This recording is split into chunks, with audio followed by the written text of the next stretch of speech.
శుభాకాంక్షలు తెలియజేస్తున్నాను.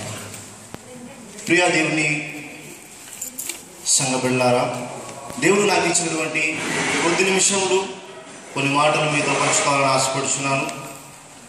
మనందరం కూడా క్రిస్మస్ పండగలు జరుపుకుంటూ ఉన్నాం. డిసెంబర్ 1వ తారీఖు వచ్చిందంటే మనందరం కూడా క్రిస్మస్ పండుగలన్నీ కూడా మనకి ప్రారంభమైపోయి మనందరం చాలా హడావుడిగా ఉంటూ క్రిస్మస్ సన్నిధిలో సంఘాలలో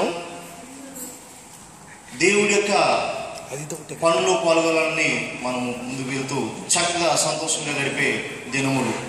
దేవుని స్తోత్రం. క్రిస్మస్ అనగా క్రీస్తుని ఆరాధించుట క్రిస్మస్ అని మనందరికీ తెలుసు. అయితే మరి దేవుణ్ణి మనం ఏ విధంగా ఆరాధిస్తాం? క్రిస్మస్ దినంలో మనం దేవుణ్ణి ఏ విధంగా మనము ఆరాధిస్తా ఉన్నాం? మనం ఆరాధించుట ఏ విధంగా దేవుడికి ఉన్నది? ఈ రోజుల్లో మనం చూసినట్లయితే క్రిస్మస్ అనగా అదొక ట్రెడిషన్ గా మారిపోయి దేవుని ఆరాధించడం మారి మనల్ని మనం సంతోషపెట్టుకునే వారిగా అనేక సందర్భాలు మనము చూస్తూ ఉన్నాము. అయితే ఈ క్రిస్మస్ లో మనము చేయవలసిన పని దేవుణ్ణి ఆరాధించాలి. దేవుణ్ణి ఆరాధించాలంటే మనకు దేవుని యొక్క జ్ఞానం అనేది మనకి తప్పకుండా ఉండాలి. దేవుని యొక్క జ్ఞానం ఆరాధించలేము. మరి పరిశుద్ధ గ్రంథంలోంచి కొన్ని మాటలు మనం చూసుకున్నట్లయితే యేసుక్రీస్తు వారిని పుట్టిన తర్వాత కొంతమంది దేవుని ఆరాధించడానికి వస్తున్నట్టుగా మనం చూస్తూ ఉన్నాము.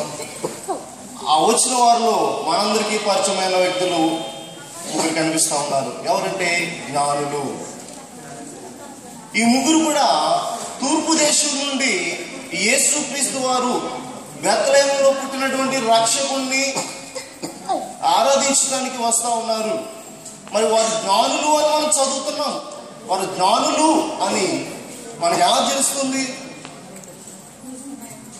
మరి దేవుని యొక్క పరిశుద్ధ గ్రంథంలో మనం చూసినట్లయితే ఒక్క మాట మనము కనుగొనడానికి వస్తూ వారు ఎవరు